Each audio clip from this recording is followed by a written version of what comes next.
출애굽기 8장 16절부터 24절까지 말씀 한 절씩 교독하시고 마지막 절은 같이 읽겠습니다. 제가 먼저 16절 말씀 봉독하겠습니다. 여호와께서 모세에게 이르시되 아론에게 명령하기를 내 지팡이를 들어 땅에 티끌을 치라 하라. 그것이 애굽 온 땅에서 이가 되리라.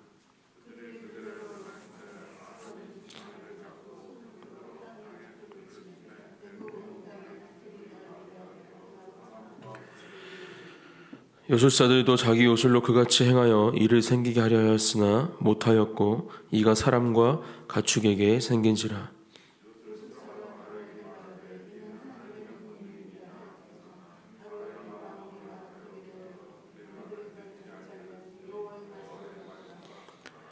여호와께서 모세에게 이르시되 아침에 일찍 일어나 바로 앞에 서라. 그가 물 있는 곳으로 나오리니 그에게 이르기를 여호와께서 이와 같이 말씀하시기를 내 백성을 보내라. 그러면 그들이 나를 섬길 것이니라.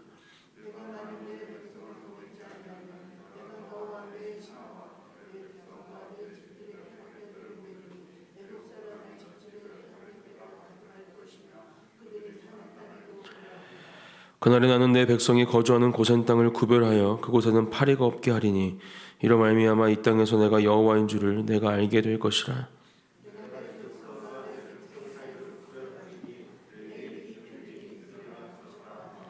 함께 읽겠습니다.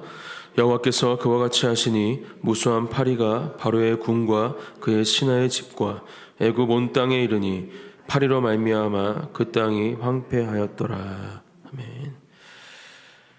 오늘 본문은 세 번째 재앙, 또 네 번째 재앙에 대해서 기록을 하고 있습니다. 이와 파리의 재앙이 바로 세 번째와 네 번째 재앙이죠.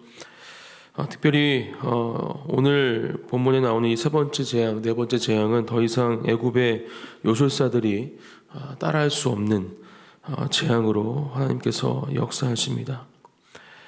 처음에 두 재앙 모두 나일강과 연관이 된 재앙이었습니다. 나일강을 피로 만드셨고 또 개구리 떼를 보내셔서 고난 가운데 있게 하셨죠. 하나님은 애굽 사람들이 숭배하고 숭상했던 나일강, 또 풍요의 상징이었던 이 개구리가 오히려 그들에게 재앙이 될 수 있음을 보이셨고, 그렇게 그들이 믿는 신은 하나님과 비교할 수 없는 존재임을 이 재앙을 통해서 그들에게 각인시켜 주셨습니다. 이제 오늘 본문을 통해서 하나님은 애굽 사람들이 살고 있는 땅을 재앙으로 심판하시는 모습을 볼 수 있습니다. 그리고 아까도 말씀드렸지만 이번 재앙부터는 애굽의 요술사들이 그것을 똑같이 따라하려고 해보지만 되지 않는 그 불가능을 허락하시는 하나님의 역사하심도 볼 수 있게 되어지죠. 특별히 세 번째 재앙은 그전의 재앙과는 다르게 경고 없이 즉각적으로 행해지는 모습을 볼 수 있습니다. 바로 이전 개구리 재앙을 통해서 바로의 마음이 잠깐 돌아섰지만 다시 하나님께서 완악하게 만드심으로 이스라엘 백성들을 보내지 않는 모습을 통해서 그렇게 약속을 지키지 않았기 때문에 하나님은 바로 모세와 아론을 통해서 이 티끌을 이로 만드는 재앙을 애굽 땅에 허락하십니다. 특별히 세 번째 재앙, 땅에 있는 티끌, 그것을 이로 만드셨다. 먼지죠. 우리 눈에 잘 보이지도 않는, 셀 수도 없는 그 티끌 먼지를 하나님께서는 이로 만드셨습니다. 생명이 없는 것에 생명을 넣으신 것이죠. 그리고 그것이 결국은 생명이 있는 것들에게 고난을 주는 모습을 보여줍니다. 결국 하나님은 하나님의 손 안에 모든 생명의 주권이 있음을 말씀해 주고 있습니다. 하나님이 창조하신 모든 것, 또 저와 여러분의 모든 생명이 하나님의 손 안에 있는 것을 우리가 믿음으로 고백해야 할 줄 믿습니다. 그런 은혜가 오늘 이 아침에 저와 여러분들에게 있기를 예수님의 이름으로 축복합니다.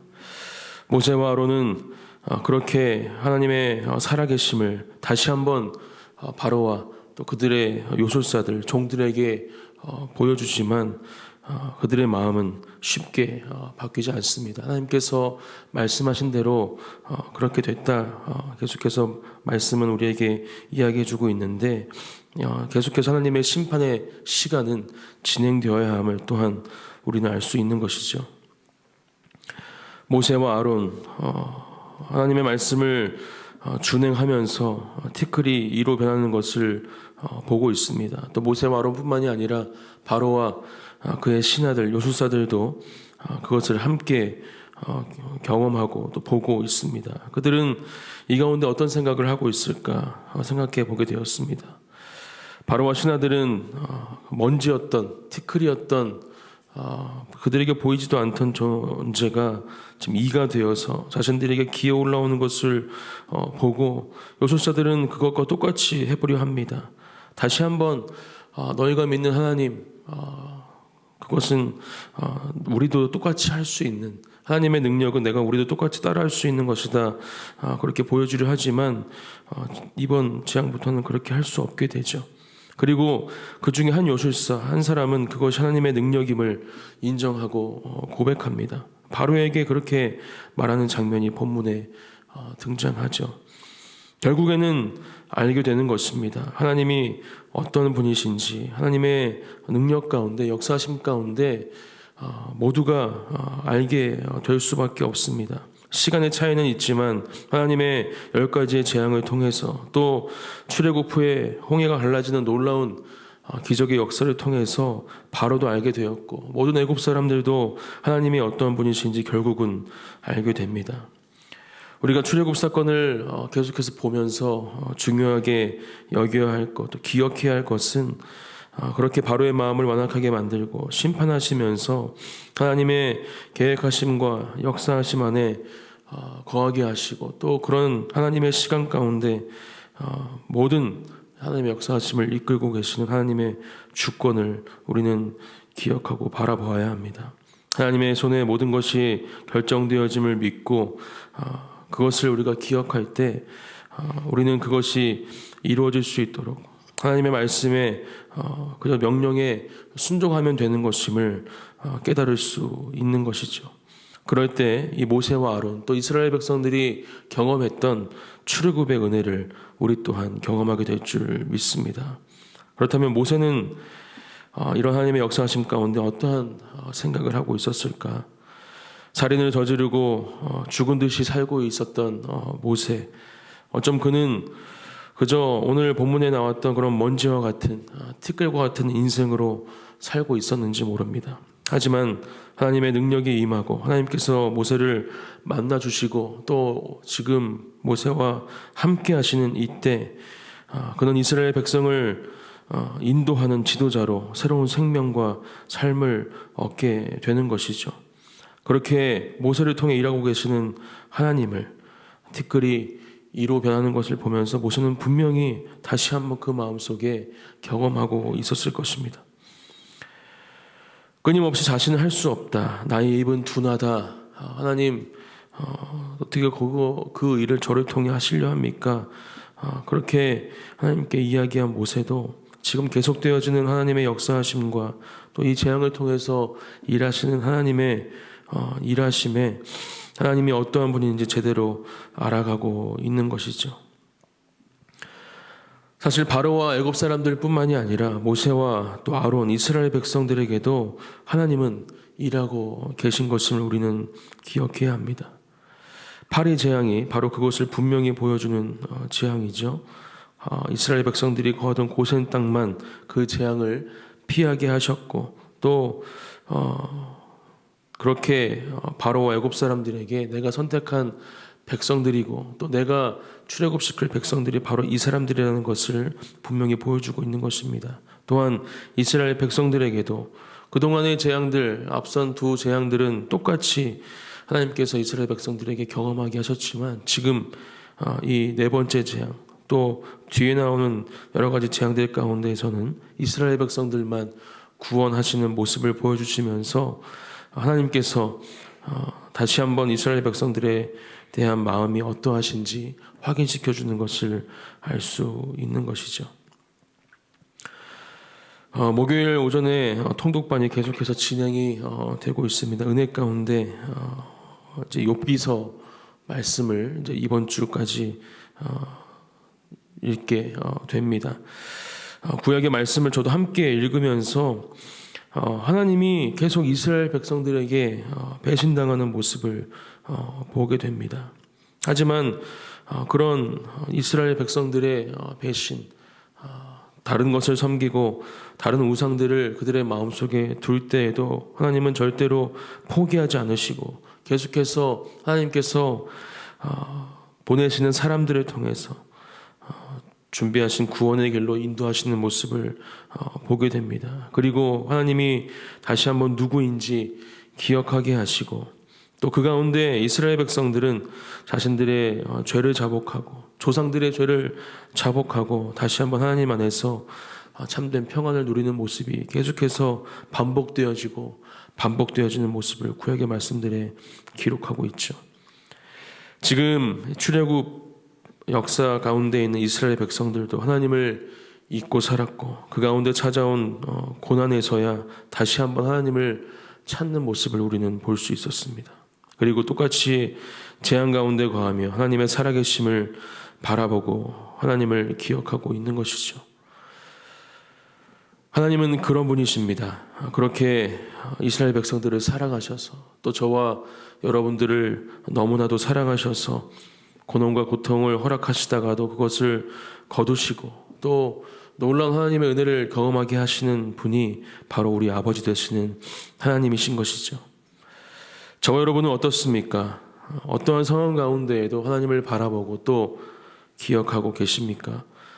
저는 출애굽의 말씀을 보면서 이 땅에 있는 바로와 같은 존재들, 애국과 같은 나라들이 분명 하나님의 심판을 받아야 하고 또 하나님께서 분명 그렇게 심판하실 것을 믿게 됩니다. 하지만 저와 여러분, 오늘 이 땅을 살아가는 모든 하나님의 백성들, 하나님을 분명히 기억해야 할 줄 믿습니다. 또 하나님을 바라보아야 할 줄 믿습니다. 우리에게 주셨던 또 지금 주고 계시는 또 앞으로 주실 하나님의 은혜와 사랑, 하나님의 역사하심을 바라보고 또 기억하는 사랑하는 주님의 자녀분들이 되시기를 축복합니다. 이런 설교를 했던 기억이 말씀을 준비하면서 났습니다. 왜 자꾸 하나님 앞에서 잘못했습니다, 용서해 주십시오, 이런 기도가 우리의 기도 가운데 많은 부분을 차지할까? 왜 감사합니다 하나님, 오늘은 칭찬해 주십시오, 하나님 말씀대로 살아보니까 너무 기쁩니다, 하나님 오늘은 거룩하고 정결한 삶을 살기 위해서 정말 많이 노력했습니다, 또 그렇게 저를 괴롭히고 유혹하는 모든 것들로부터 승리할 수 있었습니다, 이런 고백이 우리의 기도와 삶 가운데 넘쳐나지 못할까? 이런 고백이 넘쳐나는 삶을 살아야 하지 않겠습니까?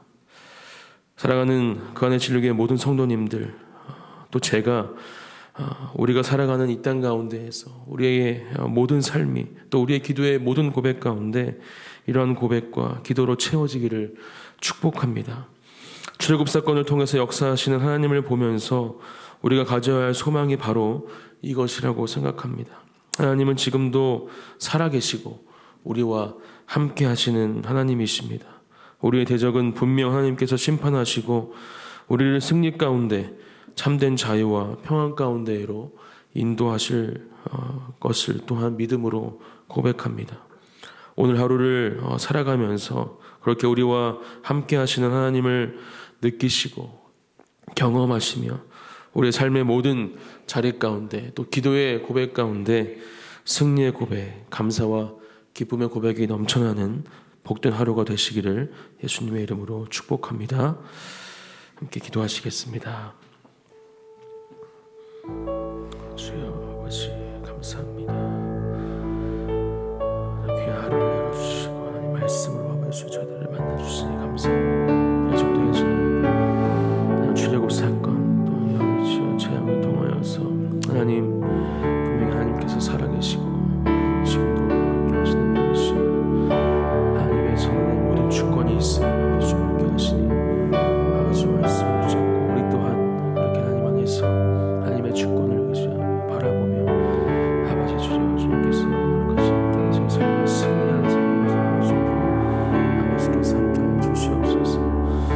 놀라운 주님의 은혜가 아버지께서 저희가 하시는 줄 믿습니다. 감사합니다. 주님 찬양합니다. 감사합니다. 오늘도 귀한 하루를 주님의 은혜 가운데 허락해 주시고 하나님의 말씀과 또 기도로 이 하루를 시작하게 하시니 감사합니다. 사랑하는 주님의 자녀들, 하나님 오늘 하루도 주님께서 함께 하시고 모든 삶의 자리 가운데 동행하여 주시어서 하나님의 지혜와 능력으로 승리하는 삶을 살아갈 수 있도록 또 주님의 그 사랑과 은혜 가운데 감사와 기쁨의 고백이 넘쳐나는 삶을 살아갈 수 있도록 주님 함께하여 주시옵소서. 그렇게 살아계신 하나님을 느끼고 경험하는 한 사람 한 사람이 되어지기를 간절히 소망하며 기도합니다. 그렇게 함께하실 주님을 찬양합니다. 감사드리며 예수님의 이름으로 기도드립니다. 아멘.